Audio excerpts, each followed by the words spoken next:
আমরা সবাই চেয়ার পাইলাম, আমরা সবাই রিকগনিশন পাইলাম, আমরা সবাই হচ্ছে এখানে একটা আমাদের ক্লাস এসকেলেশন হইলো। আমি একটা ক্লাসে ছিলাম, এখন আমি একটা অন্য ক্লাসে আসছি, কিন্তু নেশন কি পাইছে আমাদের থেকে? Nothing, zero.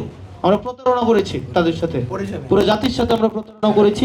এগুলো তো বলা উচিত না। একটা নির্বাচিত প্রধানমন্ত্রী, উনাকে বলছেন নমিনাল আর আরেকজনকে বলছেন ফাংশনাল।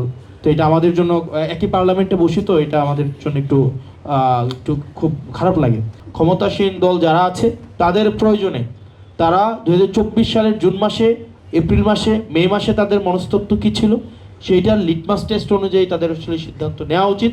নচেত আমাদের দেশটা আবার পিছিয়ে যাবে এবং আমরা দিন শেষে হচ্ছে ক্ষমতার ভাগিদার হয়েছি, আমরা সুবিধাভোগী হয়েছি। দিন শেষে সাধারণ মানুষ এখান থেকে আসলে কোনো উপকার পায়নি। এটা এই নির্বাচন, এই হচ্ছে আমরা ফেসিলিটেড হয়েছে, কিন্তু যারা রিয়েল হিরো এই এই এই এই পুরা স্ট্রাগলের, তারা কিন্তু দিন শেষে কিছুই পায় নাই। তারা একটা রাষ্ট্র চাইছিল, যে রাষ্ট্রটা হচ্ছে কি আর কাউকে বাসা থেকে তুলে নিয়ে হচ্ছে নাই করে দেওয়া হবে না। চিন্তা করেন, একটা ফ্যামিলি, উনি জানে না ওনার হাজব্যান্ডের জন্য উনি কি মৃত্যুবার্ষিকী পালন করবে নাকি উনি আবার ফেরার অপেক্ষা করবে। মানে এর থেকে বাজে ফিলিং আর কিছু হইতে পারে?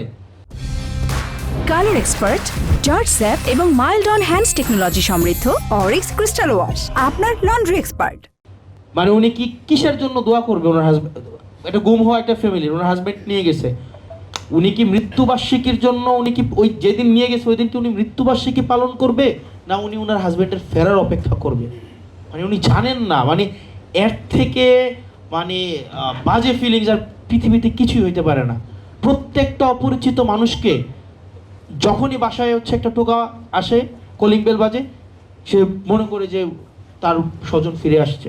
মানে এই স্মৃতি নিয়ে একটা মানুষ, যে এখানে সবচেয়ে মানে আমাদের মানে অবাক হই, যারা সাফারার ছিল তারাই এখন হচ্ছে এখন এক ধরনের এই এই সংস্কার কার্যক্রম, স্ট্রাকচারাল সংস্কার কার্যক্রমকে হচ্ছে একটা বার হিসাবে তারা আবার, সালাউদ্দিন সাহেব হচ্ছে আপনি, উনি নিজে হচ্ছে সাফার করছেন, তারপর হচ্ছে হুম্মাম করছেন, এখানে ইলিয়াস আলীর ওয়াইফ বর্তমান হচ্ছে অনারেবল এমপি, উনি সাফার করেছেন, সাফার করছেন।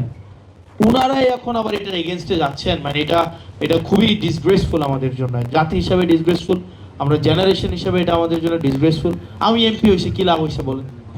যে এই জুলাইকে কাজে লাগাই তো আমরা এমপি হয়েছি, কেউ মন্ত্রী হয়েছে, কেউ হচ্ছে লন্ডন থেকে আইসা হচ্ছে প্রাইম মিনিস্টার হয়েছে। আমাদের তো এটা থাকার, আমরা তো এটা পাইতাম, মানে আমরা যে এই সুবিধাটা পাইতেছি, আজকে আমি এখানে এসে কথা বলতেছি, এখানে এটা তো কিন্তু দিন শেষে আমজনতা কি পাইলো বলেন? আমরা তাদেরকে কি দিলাম? আমরা সবাই চেয়ার পাইলাম, আমরা সবাই রিকগনিশন পাইলাম, আমরা সবাই হচ্ছে এখানে একটা আমাদের ক্লাস এসকেলেশন হইলো। আমি একটা ক্লাসে ছিলাম, এখন আমি একটা অন্য ক্লাসে আসছি, কিন্তু নেশন কি পাইছে আমাদের থেকে? Nothing, zero. আমরা প্রতারণা করেছি তাদের সাথে, পুরো জাতির সাথে আমরা প্রতারণা করেছি। আমাদের নিজেদের দলীয় প্রত্যেকটা দলের হচ্ছে তাদের নিজেদের আখের গুছাইছে, তাদের হচ্ছে নিজেদের এখানে পার্সোনাল হচ্ছে এখানে হচ্ছে বেনিফিটেড হয়েছে। তো সেই জন্য ডিফেক্টু আমাদের প্রধানমন্ত্রী হচ্ছে সালাউদ্দিন আহমেদ, আর আমাদের হচ্ছে নমিনাল প্রধানমন্ত্রী আমাদের তারেক রহমান, ফাংশনাল প্রধানমন্ত্রী সালাউদ্দিন আহমেদ, ওনাদের সবাইকে, না এটা তো আমি বলি না, মানুষ বলে আর কি, তো আমি শুনেছি আর কি মানুষ বলতে, এরকমই তো বলে মনে হয় না। আমি ওই আসার সময় শুনলাম মানুষ বলছে আর কি, আমরা বলতে চাই না এভাবে, আসলে এটা বলা উচিত না।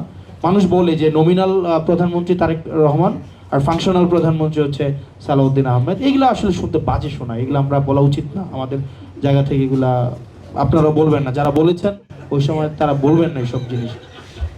না আসলে এগুলো তো বলা উচিত না। একটা নির্বাচিত প্রধানমন্ত্রী, উনাকে বলছেন নমিনাল আর আরেকজনকে বলছেন ফাংশনাল। তো এটা আমাদের জন্য, একই পার্লামেন্টে বসি, তো এটা আমাদের জন্য একটু একটু খুব খারাপ লাগে। তো যাই হোক, আমরা চাই রাষ্ট্র নেশন কিছু আমাদের থেকে পাক, আর প্রতারিত না হোক।